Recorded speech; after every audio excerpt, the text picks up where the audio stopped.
లూకా సువార్త 2వ అధ్యాయం 1వ వచనం నుంచి 14వ వచనం వరకు. ఆ దినములలో సర్వలోకమునకు ప్రజాసంఖ్య వ్రాయవలనని కైసరు ఔగుస్తు వలన ఆజ్ఞాయన. ఇది కురేనియా సిరియా దేశమునకు అధిపతి అయి ఉన్నప్పుడు జరిగిన మొదటి ప్రజాసంఖ్య. అందరూ ఆ సంఖ్యలో వ్రాయబడుటకు తమ తమ పట్టణములకు వెళ్ళిరి. యేసేపు దావీదు వంశంలోనూ గోత్రంలోనూ పుట్టినవాడు కనుక తనకు భార్యగా ప్రదానము చేయబడి గర్భవతి అయి ఉండిన మరియతో కూడా ఆ సంఖ్యలో వ్రాయబడుటకు గలిలయలోని నజరేతు నుండి యూదయలోని బెత్లెహేము అనబడిన దావీదు ఊరికి వెళ్ళిన. వారక్కడ ఉన్నప్పుడు ఆమె ప్రసవ దినములు నిండిన కనుక తన తొలిచూలు కుమారుని కని పొత్తిగుడ్డలతో చుట్టి సత్రములో వారికి స్థలము లేనందున ఆయనను పశువుల తొట్టిలో పరుండబెట్టెను. ఆ దేశంలో కొందరు గొర్రెల కాపరులు పొలములో ఉండి రాత్రి వేళ తమ మందను కాచుకొని చుండగా ప్రభు దూత వారి యొద్దకు వచ్చి నిలిచెను. ప్రభువు మహిమ వారి చుట్టూ ప్రకాశించినందున వారు మిక్కిలి భయపడిరి. అయితే ఆ దూత, భయపడకుడి, ఇదిగో ప్రజలందరికీ కలగబోవు మహా సంతోషకరమైన సువర్తమానము నేను మీకు తెలియజేస్తున్నాను. దావీదు పట్టణమందు నేడు రక్షకుడు మీ కొరకు పుట్టినాడు. ఈయన ప్రభు అయిన క్రీస్తు. దానికి ఇదే మీకు ఆనవాలు. ఒక శిశువు పొత్తిగుడ్డలతో చుట్టబడి ఒక తొట్టిలో పండుకొని ఉండటం మీరు చూచెదరని వారితో చెప్పాను. వెంటనే పరలోక సైన్య సమూహము ఆ దూతతో కూడా ఉండి సర్వోన్నతమైన స్థలములలో దేవునికి మహిమయు ఆయనకిష్టులైన మనుషులకు భూమి మీద సమాధానమును కలుగునుగాక అని దేవుని స్తోత్రము చేయుచుండెను. మన ప్రభు అయిన యేసుక్రీస్తు జన్మించినటువంటి రోజులలో కొంతమంది గొర్రెల కాపరులు పొలములో ఉండి తన రాత్రివేళ మందను కాచుకునేటువంటి సమయంలో ఒక దూత వారికి ప్రత్యక్షమై మన ప్రభు అయిన యేసుక్రీస్తు యొక్క జననమును గురించి వారికి తెలియపరిచాడు. దానికి మునుపు కనుక మనం 7వ వచనంలో చూసినట్లయితే, తన తొలిచూలు కుమారుని కని పొత్తిగుడ్డలతో చుట్టి సత్రంలో వారికి స్థలము లేనందున ఆయనను పశువుల తొట్టిలో పరుండబెట్టెను.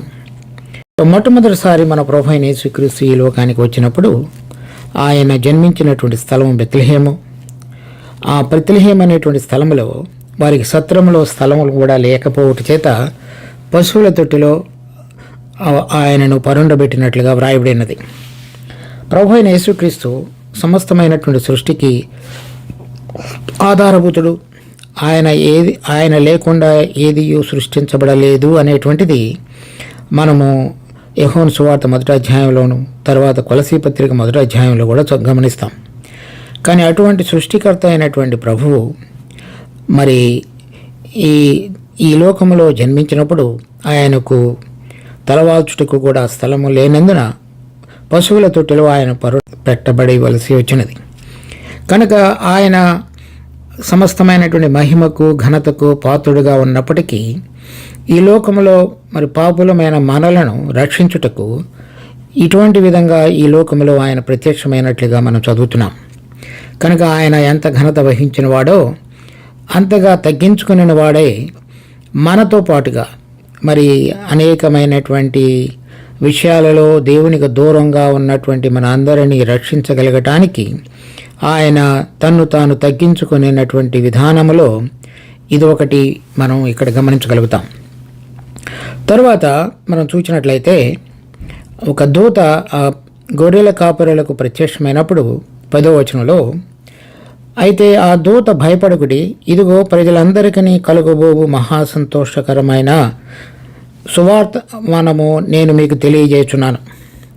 కనుక ఈ ప్రభు అయినటువంటి యేసుక్రీస్తు యొక్క జననము మనుషులందరికీ కలగబోయేటువంటి సంతోషకరమైన సువర్తమానంగా మొట్టమొదటిసారిగా ప్రకటించబడింది. కనుక ఆయన యొక్క జననం అనేటువంటిది ప్రజలందరికీ సంతోషాన్ని కలుగజేసేటువంటి సువర్తమానం. మనం ఈ లోకంలో అనేక వార్తలు, విషయాలు, పరిస్థితులు గమనించినప్పుడు అందరికీ సంతోషాన్ని కలుగజేసేటువంటి వార్త ఏది ఉండదు. ఎందుకంటే అది మన యొక్క స్వభావాన్ని బట్టి, మనకు కలిగిన పరిస్థితులను బట్టి, మన అవసరతలను బట్టి ఎవరికి సంతోషకరంగా ఉండవచ్చు, కొంతమందికి అది సంతోషకరమైన విషయంగా ఉండకపోవచ్చు. కానీ ఇది ప్రజలందరికీ కలగబో మహా సంతోషకరమైనటువంటిది. అనగా ఇప్పుడు యోహాను సువార్త 3:16 చూసినప్పుడు దేవుడు లోకమును ఎంతో ప్రేమించును కాగా తన అద్వితీయ కుమారుని యందు విశ్వాసముంచువాడు నశింపక నిత్య జీవము పొందినట్లు ఆయనను అనుగ్రహించను అని వ్రాయబడినది. కనుక ఇది అందరికీ వర్తించే విధంగా మరి సృష్టికర్త అయినటువంటి తండ్రి అయినటువంటి దేవుడు తన కుమారుడైనటువంటి ప్రభు అయిన యేసుక్రీస్తును ఈ లోకంలోనికి పంపించుట అనేటువంటిది మనుషులందరికీ కూడా ఏదైతే మనకు రక్షణ అవసరమైనదో ఆ రక్షణను తెలియపరిచే విధంగా ఆయనను ఈ లోకంలోనికి పంపించున్నాడు. అందుచేత అది సువర్తమానం కూడా అయినది, అంటే మంచి వర్తమానము. మన అందరికీ, మన హృదయాలకు, మన జీవితాలకు విడుదల కలుగు చేయటానికి పనికి రాగలిగినటువంటి వార్త ఉన్నది కనుక అది సువర్తమానంగా ప్రకటించబడింది. ఇది ప్రతి ఒక్క మనిషికి సంబంధించినటువంటి జీవిత విషయము, ప్రతి ఒక్క మనిషికి అవసరమైనటువంటి రక్షణకు సంబంధించినటువంటిది. ప్రతి ఒక్క మనిషికి ఎటువంటి తారతమ్యములు, అంటే ఎక్కడ ఏ విషయాలలో కూడా ఒక దేశము, ఒక మతము, ఒక కులము, ఒక గోత్రము అనేటువంటి సంబంధం లేకుండా ప్రజలందరికీ కలగబో సంతోషకరమైనటువంటి సువార్తమానంగా ఇక్కడ వర్ణించబడింది. అది దేవుడు ఒక్కడే కనుక, ఆయన అందరిని సృష్టించిన వాడు కనుక అందరి యొక్క రక్షణ విషయంలో ఆయన భారం కలిగి ఉన్నాడు కనుక అటువంటి విధంగా ఆ సువార్తమానాన్ని ప్రజలందరికీ కూడా ఆయన తెలియపరుచున్నాడు. మొట్టమొదటిసారిగా తెలియపరచబడినటువంటి ఈ దూత్ ఎవరికంటే గొర్రెల కాపరులు, అంటే సమాజంలో ఎవరెవరైతే రాజులుగా, చదువుకున్నవారుగా, తర్వాత విద్వాంసులుగా, తర్వాత పరువు ప్రఖ్యాతులు కలిగి ధనవంతులుగా ఉన్నటువంటి సమాజంలో గుర్తింపు పొందిన వారుగా అటువంటి వారికి దూత ప్రత్యక్షం అవ్వలేదు. కానీ అంటే సమాజంలో అట్టడుగున ఉన్నటువంటి వారికి, సమాజంలో గుర్తింపు లేనటువంటి ప్రజలకు దేవుని యొక్క దూత ప్రత్యక్షమై ఈ సువార్తమానాన్ని గురించినటువంటి మొదటి వర్తమానాన్ని వారికి తెలియపరుచున్నాడు. అదే విషయాన్ని 1 కొరింథీ 1 కూడా ఈ లోకంలో ఘనులైన వారిని, జ్ఞానవంతులైన వారిని సిగ్గుపరచుటకు బేదలైన వారిని, ఘనహీనులైన వారిని ప్రభువు ఏర్పరచుకుని ఉన్నాడని వ్రాయబడినది. మన ప్రభు అయిన యేసుక్రీస్తు యొక్క జననము చూడండి, కొంతమంది చదువుకున్న వారికి కానీ, ఎవరైతే ఈ లోకంలో విద్వాంసులని పిలువబడుతున్నారో వారికి మాత్రమే కాదు కానీ, లేక డబ్బులున్న వారికి కాదు కానీ, లేక సమాజంలో గుర్తింపు కలిగి, లేక అనేకమైన హోదాలు, అధికారం కలిగిన వారికి కాదు కానీ, ఎవరైతే గుర్తింపు లేకుండా మరి కష్టపడి జీవిస్తున్నటువంటి బిడ్డలుగా ఉన్నారో అటువంటి వారికి ఈ దూత ఈ వర్తమానాన్ని తెలియపరుచున్నాడు. కనుక ఆ విషయము అది అందరిని గురించి ఆయన భారం కలిగి ఉన్నాడనేటువంటి విషయాన్ని మనకు తెలియపరుస్తున్నది. ఈ సంతోషకరమైనటువంటి సువార్త వర్తమానం ఏమిటి అంటే తర్వాత రాయబడింది 13 చూస్తే, వెంటనే పరలోక సైన్య సమూహము ఆ దూతతో కూడా నుండి, అంటే మొట్టమొదటిగా ఒక దూత, తర్వాత అతనితో పాటుగా ఉన్నటువంటి ఒక పరలోక సైన్య సమూహము. సో వారు కూడా పరలోకము నుంచి భూమి మీద ఈ సువర్తమానాన్ని ప్రకటించడానికి వచ్చినటువంటి ఒక సమూహాన్ని మనం చూస్తున్నాం. మన ప్రభు యొక్క రాకడలో మొట్టమొదటిసారిగా ఈ లోకానికి వచ్చినప్పుడు జరిగినటువంటి ఈ సంఘటనలో ఈ పరలోక సంబంధమైనటువంటిది మరి ఇక్కడ భూమి మీద ప్రకటించబడుట అనేటువంటిది మనం గమనిస్తున్నాం.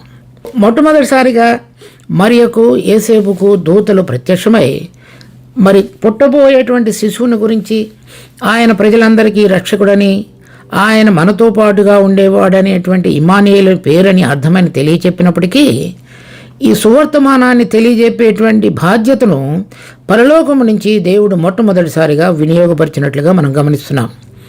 అతనితో మొట్టమొదటిసారిగా వచ్చినటువంటి ఒక దూత, అతనితో పాటుగా ఉన్న ఒక సైన్య సమూహము, వారు ఉండి సర్వోన్నతమైన స్థలములలో దేవునికి మహిమ, అది మొట్టమొదటిది. రెండవది ఆయనకిష్టులైన మనుషులకు భూమి మీద సమాధానము. ఈ 2 విషయాలను గురించి కలుగునుగా కానీ దేవునికి స్తోత్రము చేయుచుండెను. ఏమని స్తోత్రము చేయటం అనేటువంటిది రాయబడింది. ఎవరు చేస్తున్నారంటే పరలోకం నుంచి వచ్చినటువంటి ఒక దూత, అతనితో పాటుగా ఉన్నటువంటి ఒక సైన్య సమూహము. వారు ఈ 2 విషయాల గురించి దేవునికి స్తుతులు లేక స్తోత్రములు చేస్తున్నారు. ఒకటి, పరలోక స్థలములలో దేవునికి మహిమ, సర్వోన్నతమైనటువంటి స్థలములలో దేవునికి మహిమ. రెండవది, భూమి మీద ఆయనకి ఇష్టలైన వారికి సమాధానము. ఇక్కడ ప్రభు అయినటువంటి యేసుక్రీస్తు పరలోకములో ఉన్నటువంటి మహిమను విడిచి భూమి మీదకి ఒక గుర్తింపు లేనటువంటి విధంగా పశువుల తొట్టులో జన్మించున్నాడు. ఆ విషయాన్ని మనకి తెలియజెప్పటానికి పరలోకం నుంచి ఒక దూత, ఆ దూతతో పాటుగా ఉన్నటువంటి ఒక సర్వసైన్య సమూహము వచ్చి 2 విషయాలను గురించి, ఒకటి ప్రభు అయినటువంటి యేసుక్రీస్తు ఈ లోకంలో జన్మించడం ద్వారా జరగబోయేటువంటి 2 విషయాలలో ఒకటి సర్వోన్నతమైనటువంటి స్థలములలో దేవునికి మహిమ కలగబోతున్నది అనేది ఒకటి. ఇదంతా కూడా ఆయన జనన సందర్భంగా చెప్పబడినవి. అంతకు మునుపు సర్వోన్నతమైన స్థలములలో దేవునికి మహిమ కలుగుటలేదు అనేది మాత్రం అర్థం కాదు. ఈ జననం ద్వారా ప్రభు అయిన యేసుక్రీస్తు జన్మించడం ద్వారా జరిగినటువంటి వాటిలో దేవునికి మహిమ వేరైన విధంగా ఏదైతే తీసుకురాబడుతున్నదో దానిని గురించి మాత్రమే వాళ్ళు మాట్లాడుతున్నారు. రెండవది, ఆయనకిష్టులైనటువంటి మనుషులకు భూమి మీద సమాధానం కలుగుతున్నది అని.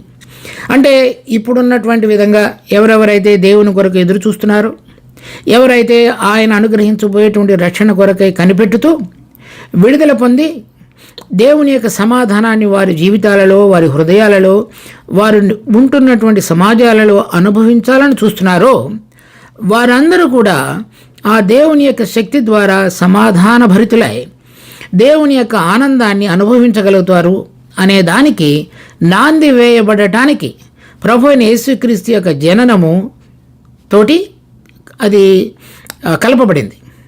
సో 2 విషయాలను కూడా మనం ఇక్కడ గమనించాలి. ఒకటి పరలోకంలో ఉన్నటువంటి విషయాలు, రెండవది భూమి మీద జరగబోయేటువంటివి. మన ప్రభు అయిన యేసుక్రీస్తు ద్వారా ఈ 2 స్థలాలలో, ఒకటి సర్వోన్నతమైనటువంటి స్థలాలలో ప్రభు తండ్రి అయినటువంటి దేవుడు ఉండేవాడుగా ఉన్నాడు. అక్కడ ఆయనకు చెందబోయేటువంటి మహిమ, తర్వాత ప్రభు అయిన యేసుక్రీస్తు ద్వారా ఈ లోకంలో ఆయనకి ఇష్టలైనటువంటి మనుషులకు కలగబోయేటువంటి సమాధానం, ఈ 2 విషయాలు ఈ దూత, అతనితో పాటుగా ఉన్నటువంటి పరలోక సైన్య సమూహము ఈ 2 విషయాలను గురించి దేవునికి స్తోత్రములు చెప్పుట అనేటువంటిది గమనించబడింది, వ్రాయబడింది. కనుక ఈ ప్రభు అయిన యేసుక్రీస్తు యొక్క జననం ద్వారా ఈ 2 విషయాలను కూడా మనం చక్కగా గమనించాలి. ఈ 2 విషయాలు మనకు కూడా ఎంతో చక్కగా వర్తించేవిగా ఉన్నాయి. సో ఆయనను గురించి ఈ దూత ప్రత్యక్షమైనప్పుడు గొర్రెల కాపరికి చెప్పబడినటువంటి ఒక మాట 11వ వచనంలో ఉంది. దావీదు పట్టణమందు నేడు రక్షకుడు మీ కొరకు పుట్టినాడు, ఈయన ప్రభు అయిన క్రీస్తు. ఈ రక్షకుడు భూమి మీద ఉన్నటువంటి మనందరికీ విడుదల కలుగు చేసేటువంటి ఉచితంగా రక్షణను అనుగ్రహించి మన పాపాల విషయంలో ఆయన పాప పరిహారార్థమైనటువంటి బలిగా తన్ను తాను అప్పగించుకొని పాపం యొక్క శిక్ష నుంచి మనకు విడుదల కలుగు చేసి నిత్య జీవం అనేటువంటి వరాన్ని మనకు ప్రసాదించి తండ్రితో కూడా ఎల్లప్పుడూ ఉండగలగటానికి మార్గాన్ని సుగమం చేసినటువంటి రక్షకుడు అని అర్థం. అది అంత మాత్రమే కాదు, ఆ రక్షకుడు ఆయనకు ఇంకొక పేరు ఇవ్వబడింది. ఇక్కడ ఇవ్వబడినటువంటి పేరు ఈయన ప్రభు అయినటువంటి క్రీస్తు. ఈ క్రీస్తు అనేటువంటి మాటకు అభిషిక్తుడని అర్థం, అనగా అభిషేకించబడినవాడు, తండ్రి చేత అభిషేకించబడినవాడు అని. ఎందుకనగా ఈ తండ్రి నుంచి వచ్చినటువంటి సుసమాచారము లేక సువార్తమానము, ఈ వర్తమానంలో ఏమని చెప్పబడిందంటే, మీ కొరకు రక్షకుడు నేడు దావీదు పట్టణమందు పుట్టినాడు, ఆయన ప్రభు అయిన క్రీస్తు. ఈ ప్రభు అనేటువంటిది అధికారానికి, రాజ్యానికి, రాబోతున్నటువంటి తరాలలో ఆయన మహామహుడుగా ఏలబోతున్నటువంటి ప్రభుత్వానికి రాజు అనేటువంటి దానికి గుర్తు ప్రభు అంటే. తర్వాత ఆయన క్రీస్తు అంటే అభిషక్తుడు లేక అభిషేకించబడినవాడు.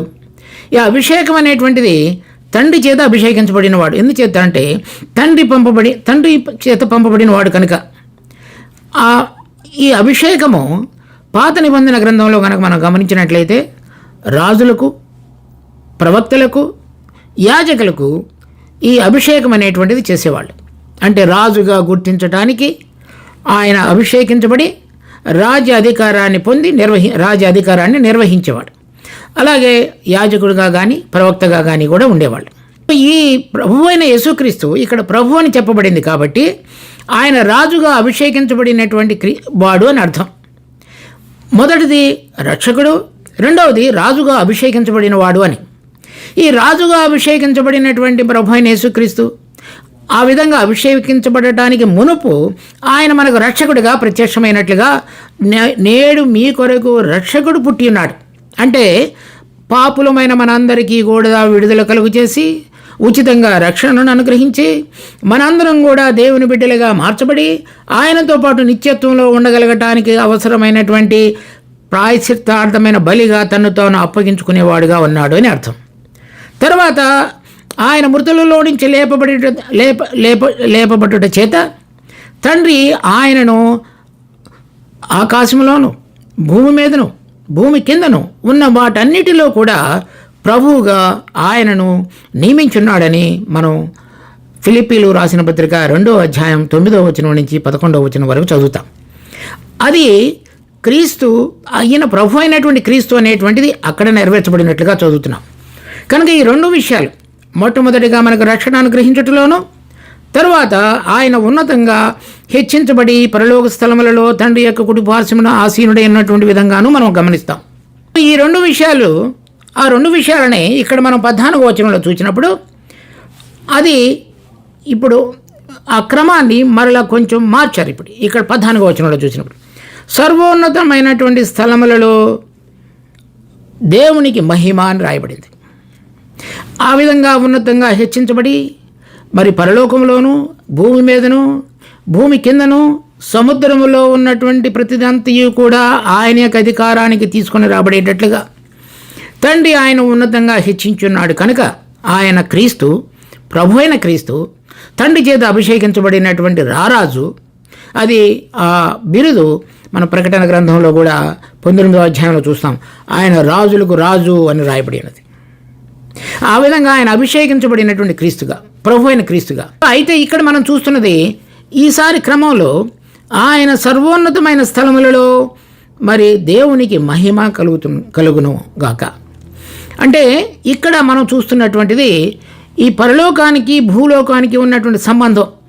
మొట్టమొదటిసారి ఆయన పరలోకమును విడిచిపెట్టి భూమి మీద వచ్చి మరలా తిరిగి పరలోకంలోనికి వెళ్ళిన వాడుగా చూస్తున్నాం.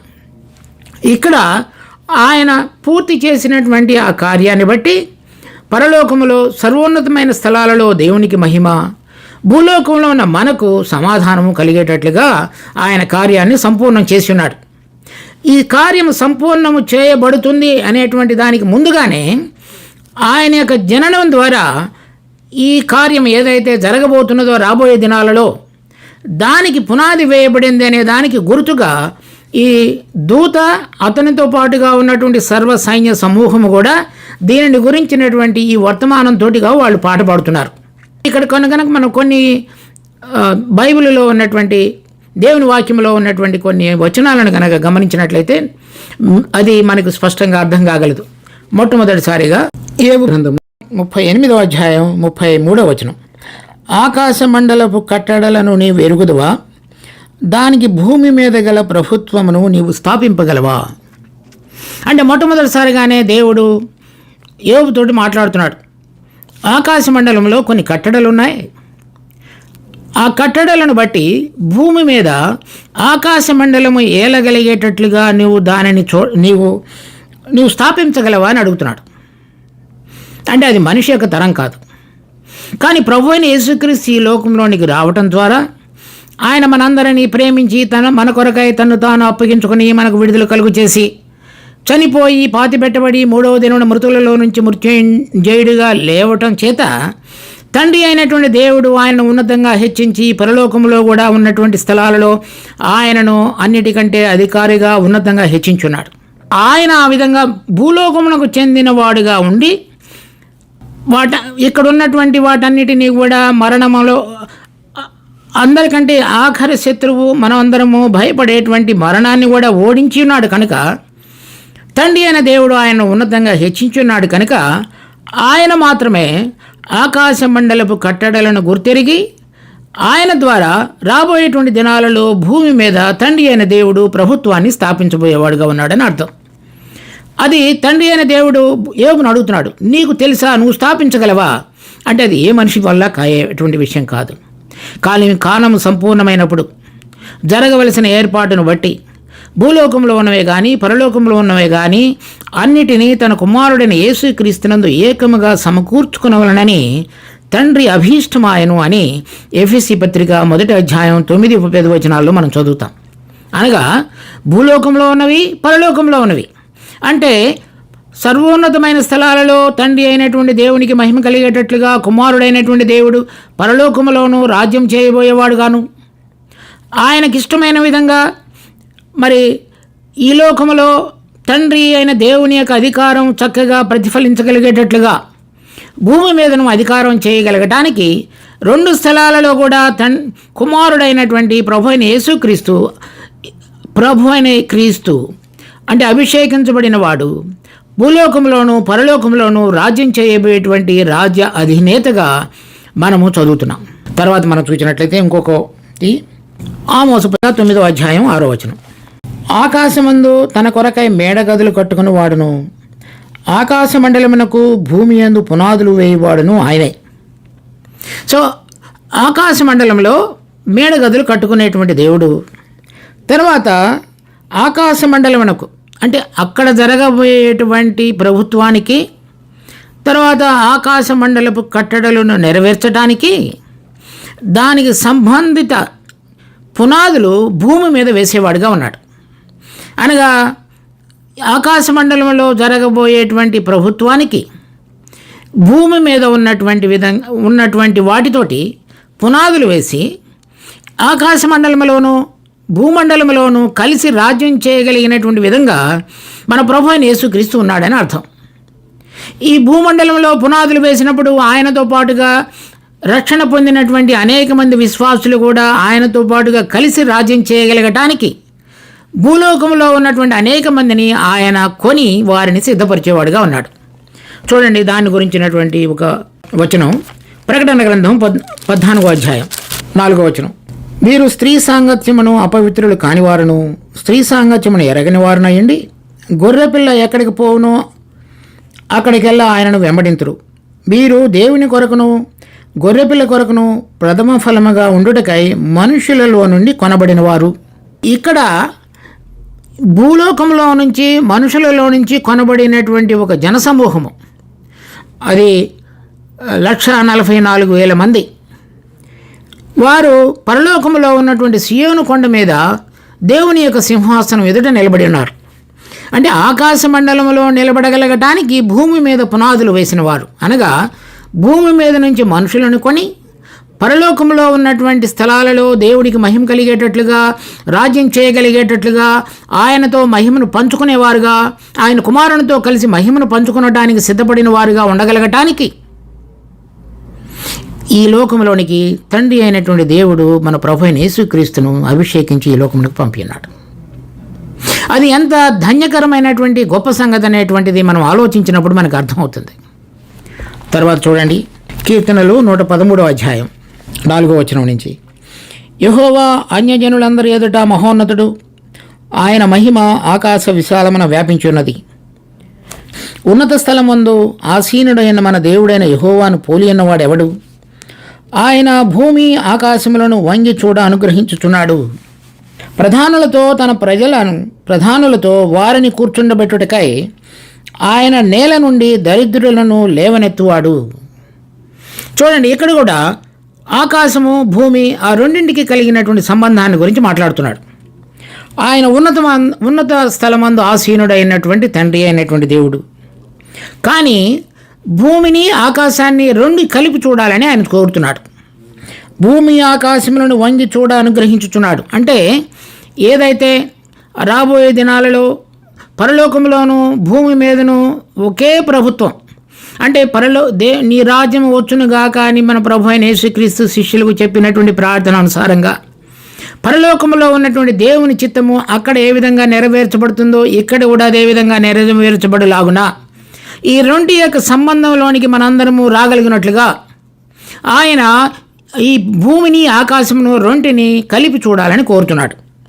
అంటే ఈ ఆకాశము భూమిగా మారటం కానీ భూమి రెండు ఒకదానికొకటి మారటం అని కాదు అర్థం.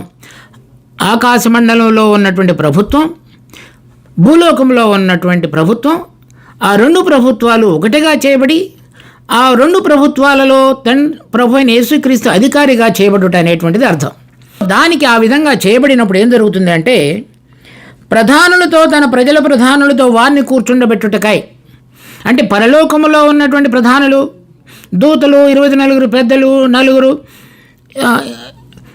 ప్రధాన దూతలు, వాళ్ళందరితో పాటుగా ఇక్కడున్నటువంటి వాళ్ళందరినీ అక్కడ కూర్చుండబెట్టగలగటానికి ఆయన పునాదులు వేయుచున్నాడు. ఇప్పుడు సర్వోన్నత స్థలములలో దేవునికి మహిమ అంటే ఎలా కలుగుతుంది? ఇక్కడ పాపములో పుట్టి శరీరంలో జీవిస్తూ భూలోకానికి సంబంధించినటువంటి ఒక వ్యక్తి ప్రభు అయిన యేసుక్రీస్తు యొక్క జననం ద్వారా, ఆయన మన కొరకై ఈ లోకములో చనిపోవడం ద్వారా విశ్వసించినటువంటి బిడ్డలందరూ కూడా పరిశుద్ధాత్మ దేవుడనే వరాన్ని పొంది వాళ్ళ జీవితంలో మార్పును ఆయన ఏర్పాటు ప్రకారంగా కొనసాగించి ముందుకు సాగించడం ద్వారా వారి జీవితాలలో జరిగినటువంటి ఆ పెను మార్పు పరలోక సంబంధమైన దానికి తీసుకుని రాబడి వారు సిద్ధపరచబడి యోగ్యులుగా ఎంచబడి ఆయనతో పాటుగా ప్రభువుతో పాటుగా మహిమను పొందిన వారుగా చేయబడి పరలోక స్థలాలలో కుమారునితో పాటుగా ఉండినప్పుడు అది దేవునికి మహిమ కలిగేటువంటిదిగా ఉన్నది. నేను రక్షణ పొందినప్పుడు మాత్రం కాదు, రక్షణ పొందినటువంటి నేను తండ్రి యొక్క ఏర్పాటులో జీవించుతూ కుమారునితో పాటుగా మరి ప్రతిదానిలో కూడా సహవాసత కలిగిన వాడనై ఆయన ఏర్పాటును చిత్తాన్ని నా జీవితం ద్వారా ఈ లోకంలో కొనసాగించుతూ నేను పరలోకానికి సంబంధించినటువంటి వ్యక్తిగా మార్చబడినప్పుడు ఆత్మ యొక్క కార్యము ద్వారా, కృప ద్వారా నేను కూడా నా ద్వారా మనందరి ద్వారా అలా మార్చబడినటువంటి జీవితాల ద్వారా సర్వోన్నతమైనటువంటి స్థలములలో దేవునికి మహిమ కలిగేదిగా చేయబడుతుంది.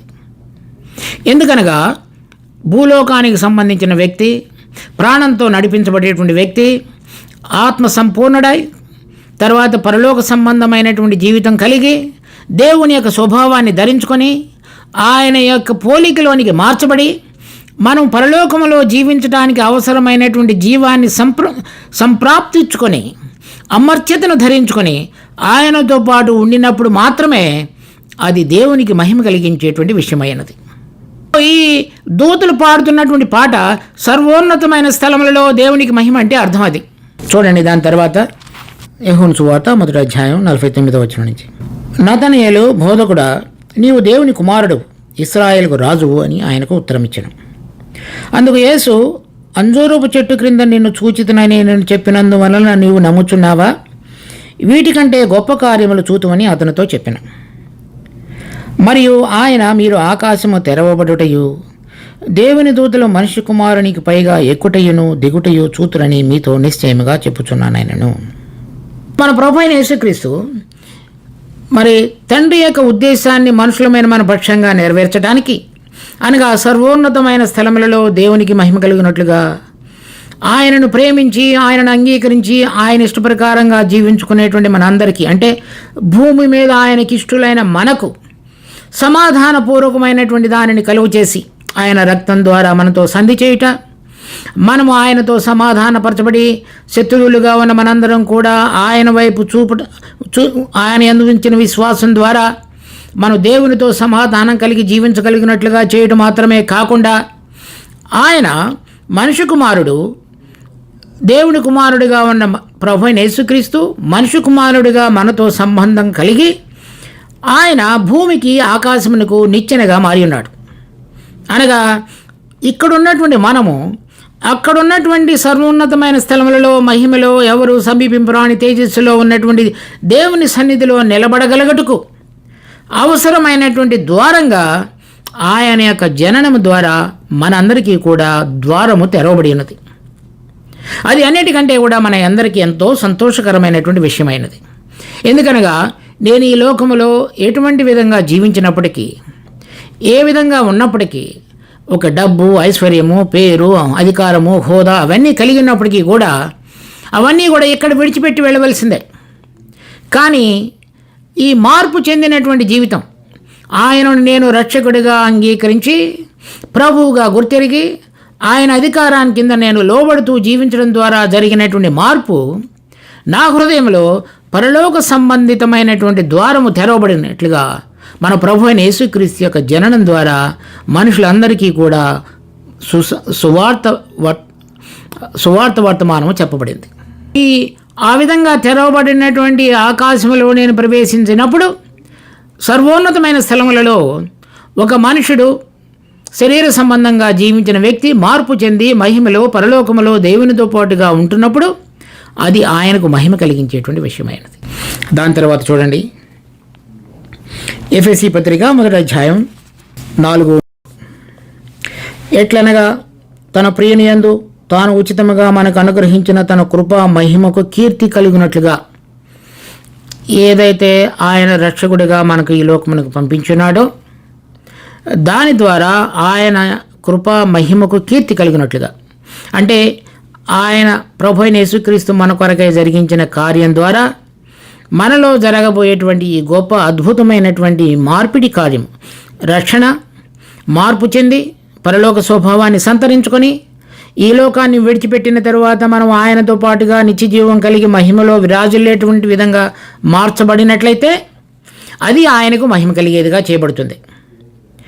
యేసుక్రీస్తు ద్వారా తనకు కుమారులునిగా స్వీకరించుటకై ఆయన ఈ లోకంలోనికి జన్మించున్నాడు కనుక ఆయన ద్వారా మరి శరీర సంబంధులమైన మనము ఆత్మ సంబంధమైన కుమారులుగా మార్చబడి మరి పరలోకములో మహిమలో ఉన్నటువంటి తండ్రి అయిన దేవునికి కుమారులుగా స్వీకరించబడేటువంటి గొప్ప ఆధిక్యతను ఆయన మనకు కలుగ చేస్తున్నాడు. తర్వాత చూడండి, ఎఫెసీ పత్రిక 3వ అధ్యాయం 8 నుంచి 11వ వచనం వరకు. దేవుడు మన ప్రభు అయిన యేసుక్రీస్తునందు చేసిన నిత్య సంకల్పం చొప్పున పరలోకములలో ప్రధానులకు అధికారులకు సంఘము ద్వారా తన యొక్క నానా విధమైన జ్ఞానము ఇప్పుడు తెలియపరచబడవలని ఉద్దేశించి, అనగా ఈ పరలోకములో ఉన్నటువంటి ప్రధానులు, అధికారులు అంటే దేవునితో పాటుగా కలిసి ఏలుతున్న వాళ్ళు, ఆయనకి వ్యతిరేకంగా ఉన్నటువంటి కొంతమంది శక్తులు, వాళ్ళందరూ ఎదుట కూడా ఏర్పరచుకున్నటువంటి బిడ్డలందరూ, భూమి మీద తనకిష్టులైన వారు సంఘంగా పిలువబడేటువంటి వాళ్ళందరూ కూడా తండ్రి ఎదుట, దేవుని ఎదుట మహిమలో నిలబడినప్పుడు వాళ్ళందరికీ తను చేసినటువంటి కుమారుడు జరిగించినటువంటి అద్భుతమైన కార్యాన్ని బట్టి తండ్రి అయినటువంటి దేవుడికి మహిమపరచబడటానికి రాబోయే దినాలలో అది బయలుపరచబడుతుంది.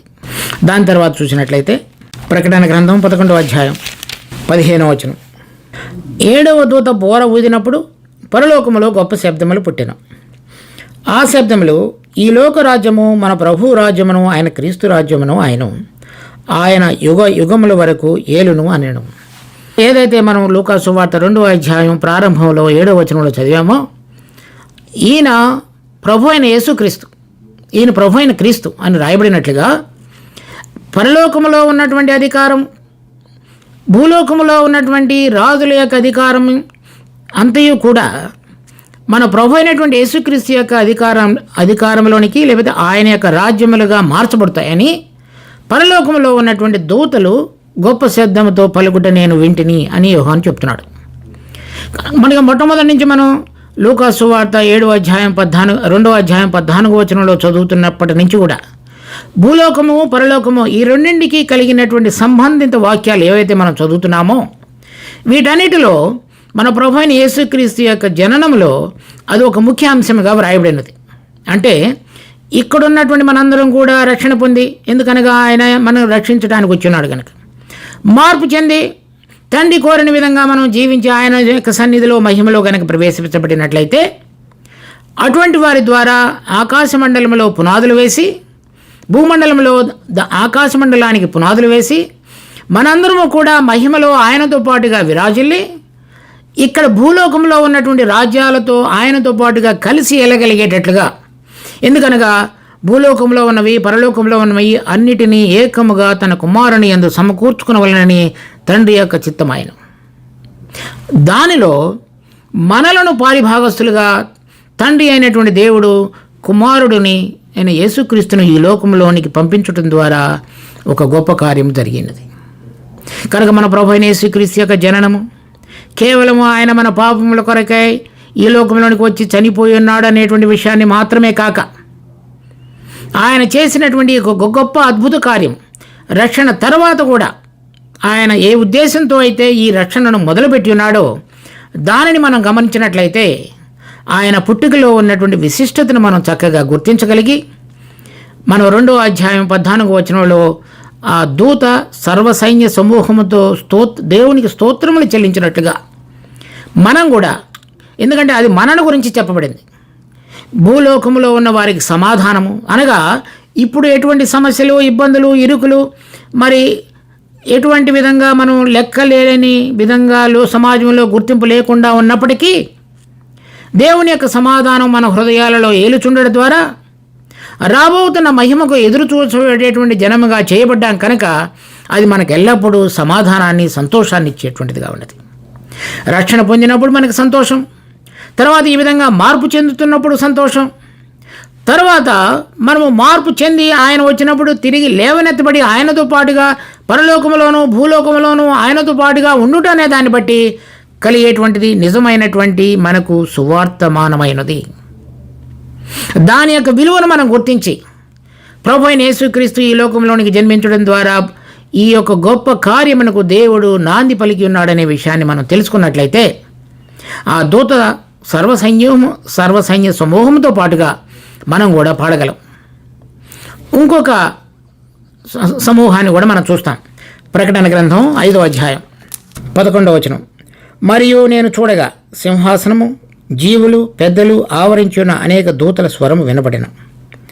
వారి లెక్క కోట్ల కొలదిగా ఉండిన.